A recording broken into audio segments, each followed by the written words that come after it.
Hello and welcome back to a new session of Impostor Factory. Also during this session we will still continue discovering the past of Linry, and I would say during the last time the most important thing that we find out is, of course, that they are together, they are a couple, but also that she left the Johannes Foundation because of an incident, and now she's pregnant. But where we left off is that it seems like there might be some complications with her, with the child. We still don't know, and this is where we stopped last time. And today, I guess if I break this barrier, we will figure out what exactly is the issue, or if there's any issue at all, which may or may not be the conclusion why we have this fabricated world at the beginning of the game. And with that, I think this should be enough for a short summary what happens in the last sessions. And now we can jump right into it by breaking this barrier.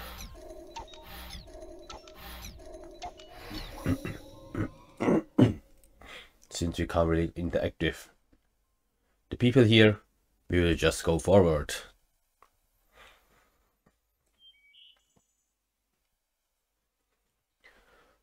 Your childhood home, huh? Okay, she's still pregnant, so it looks good, I guess. Yeah, I want to take you here for a long time now. If only we live closer to it. Better late than never. Right. Anyone still live there, or? So, is this where you keep your nostalgic treasure? Well, there's always something.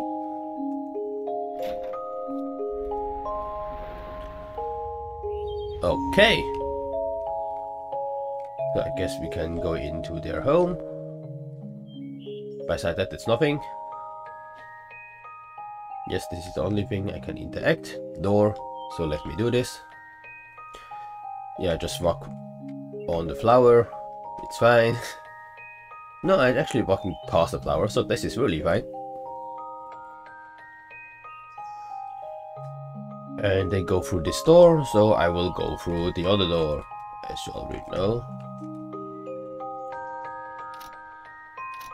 But I can't, so I guess it's the only place I can go. But here we see, I think this is a married couple, I suppose. Could be the parents of Lindry. Oh wait, this home we were already here last time in the memory, so we already know this place. This is the place her mom was crying in the kitchen. Yes. So let's see. I would say it still looks the same. Whoa, you sure read a lot as a kid? Yeah, I love to. It made me feel like I lived many different lifetimes. Well, that's pretty much why some people consume media, like reading books or watching animation series, for example, because, well, you can experience a lot of different life and things that is not real possible or common in real life, let's say. It's weird how I can imagine you saying that as a kid with a straight face. Yeah, with a very sus face. Huh. The Little Prince? Yeah, my dad gave this to me so many years ago. It's strange how, as the years went by, its story meant something different to me. Hey, let's bring back... maybe you can read it to Toby one day. Oh yeah, Toby's the name of the child they named, right? Mm-hmm. Toby.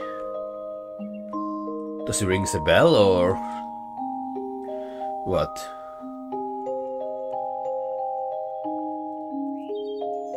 Okay, still nothing here. I would say also in general this game there's less interactions on my side, like actually things I can interact to them when I'm actually playing Neil or Rosening. But I guess this is kind of alright because we don't have to really collect the orbs, we just walk through the stories and those orbs come to us automatically.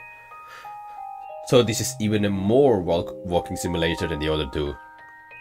But well, at least it's a little bit different, so I'm fine with that.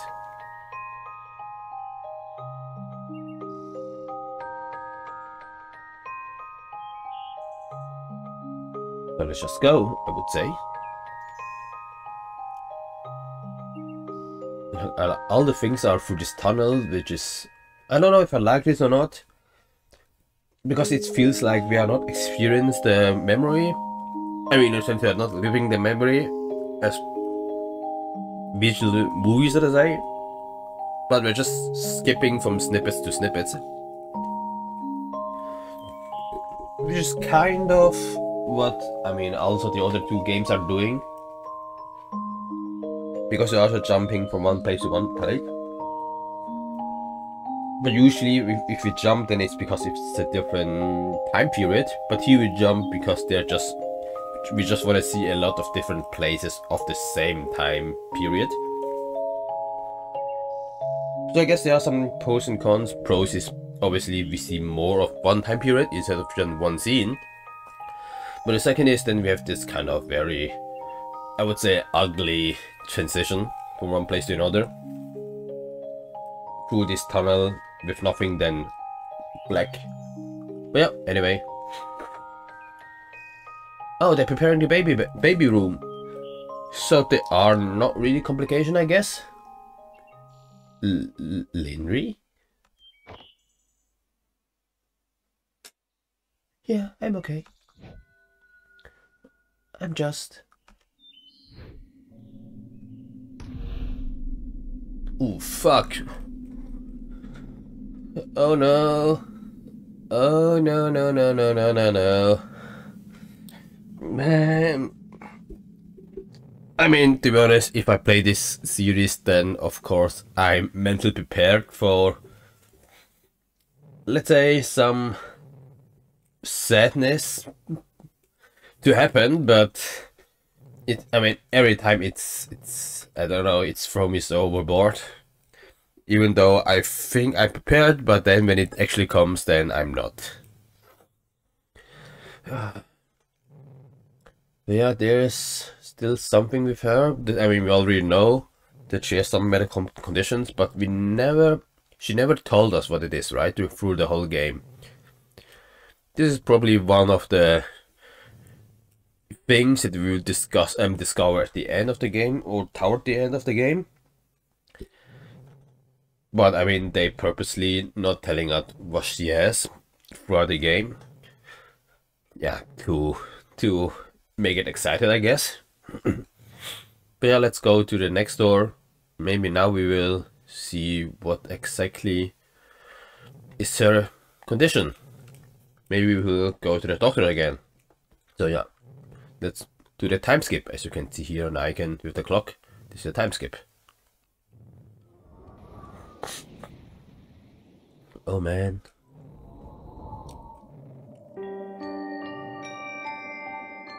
Okay, I don't like this pulsing color.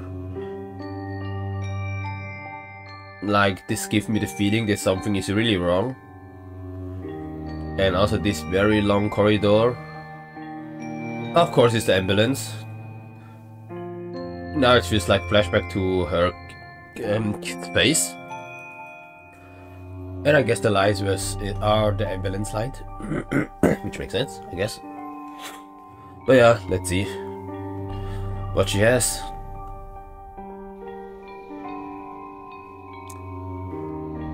Same place. I was here also last time. It was the same room. Giving some flashback. But this time the parents are not here.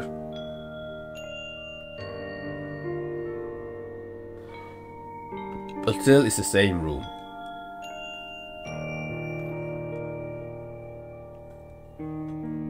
Are you sure?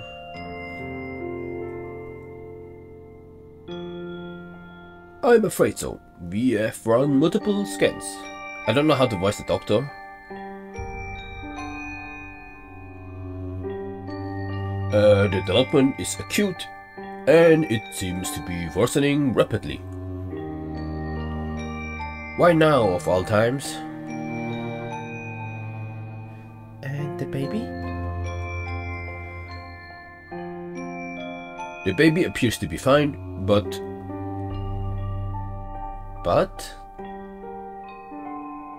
Well, because we caught this so early, there's time to treat you, Linry. But I guess they have to give her the baby. This is like a very... I wouldn't say predictable plot, but I mean one that makes sense in these situations. And also plot-wise. But yeah, let's see. That's good.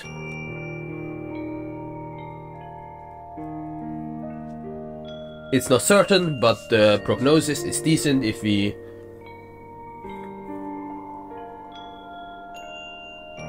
start treatment immediately. Wait, to start immediately? Is that okay? Very vague, doctor. You could be a little bit more precise.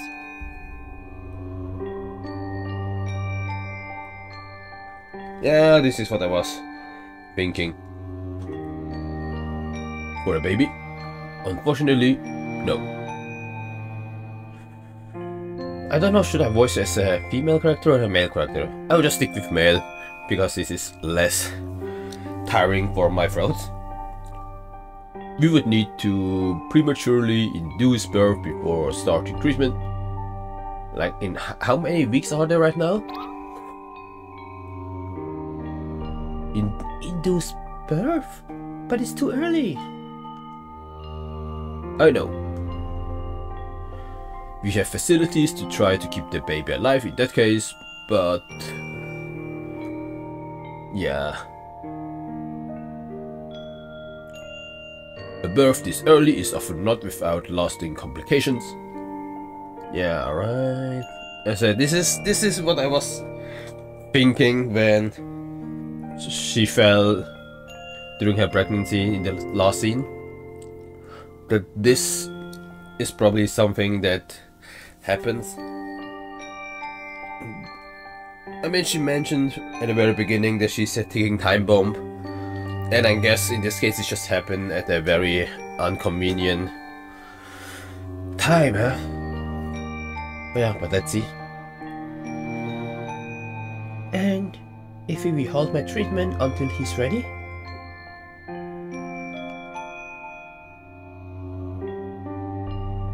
Then we would miss the optimal window to help you. So you're literally saying we have to choose between Linry and Toby, huh?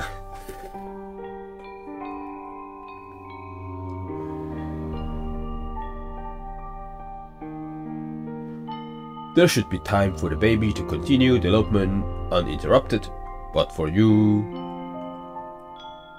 even in the best case, delayed treatment would still result in life-altering impairment. And in the worst case, well, yeah, this is always the worst case.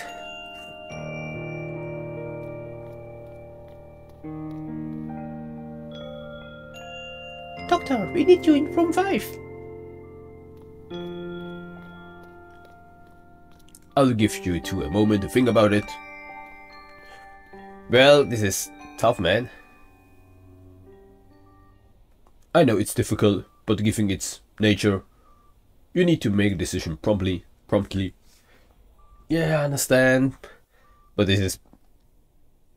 I mean, I'm not a parent. And I'm not to be soon a parent, so I probably can't feel the struggle. But even I can see how this is not an easy decision to make. I'm sorry you have to choose.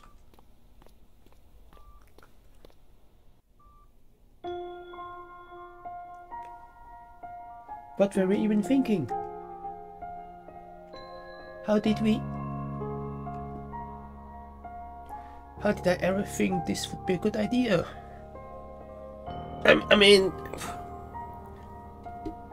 even how do I say it? Like, of course, you have a difficult life, and with these medical conditions, it's never easy. But I don't think this should be a reason to restrain you for the rest of your life. Because obviously, as I said, this time it turns out, well, not with the best result, but this is not a reason to not try it at all, you know? It's like, failing is part of life. Okay, in this case, failing is kind of with a very big stake. But in a sense, if you never tried, then this is you already lost before you already start. So I think even though you have a very difficult and also special circumstances, it was still a good decision to enjoy your life and trying to live up your dream, you know? It's my fault. You wouldn't have if it weren't for me. Now everyone is taking responsibility. I guess this is one thing that you both have to share. Because at the end of the day, it's you two both as a family. That's not why It was all like a hazy dream, you know? Traveling the world with you, preparing for the baby.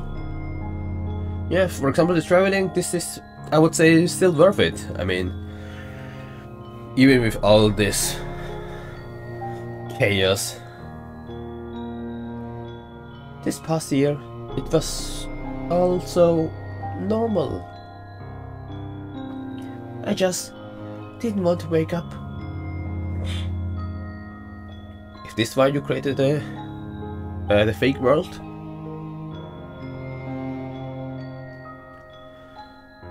You should get the treatment.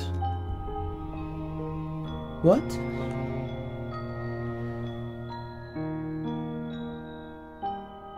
I'm saying it so you don't have to. Quincy.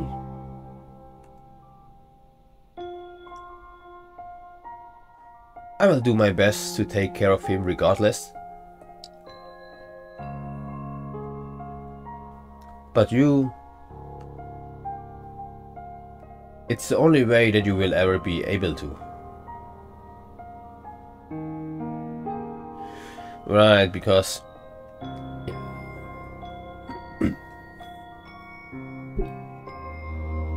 Because what's the point of saving the baby if you can't witness the joy, huh?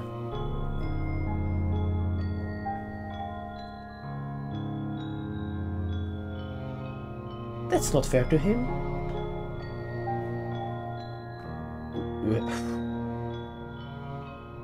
Well,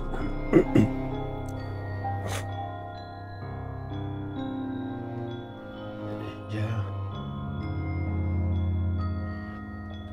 Neither would it be for him to grow up without a mom. Yeah, this is the issue, you know.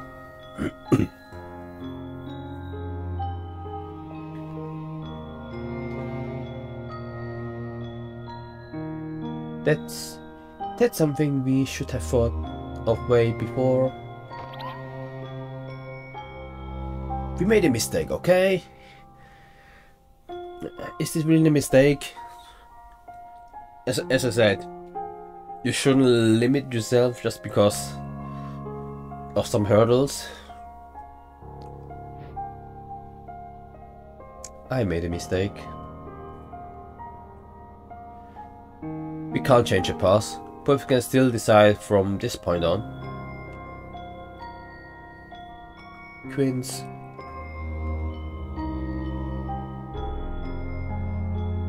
We can't lose you.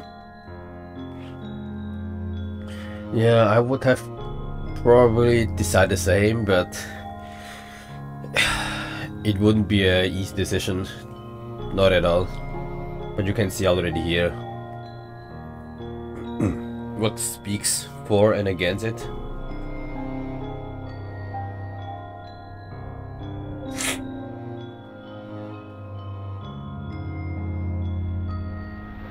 Okay, we are very close to have the whole data, so we almost reached the current time,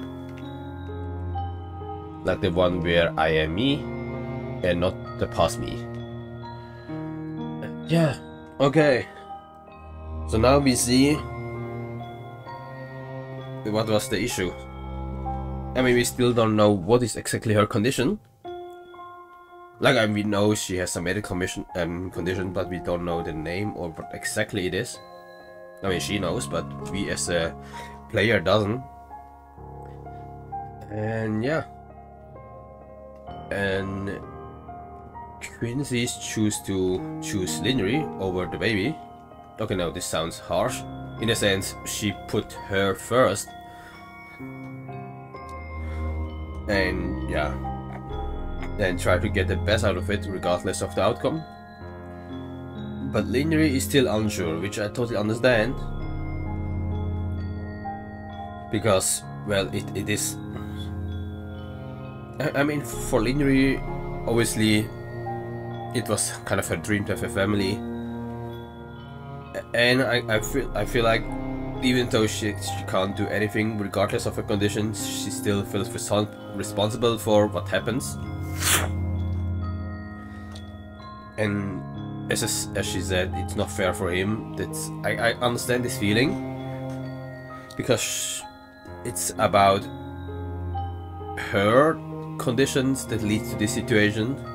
As I said, even though she's not at fault at all, but at the end of the day, they have chosen this path, and it's just how destiny works. Sometimes it works out, and sometimes you have to face a difficult decision. And with that, they have chosen, I guess. Here they are still very unsure, but at least they have them together. And I guess now they start with the treatment immediately, so they have chosen the path to give Linry the best life she could from this point on.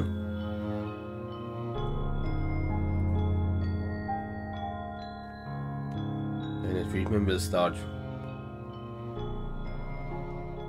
And the only thing Quincy can do is wait and hope.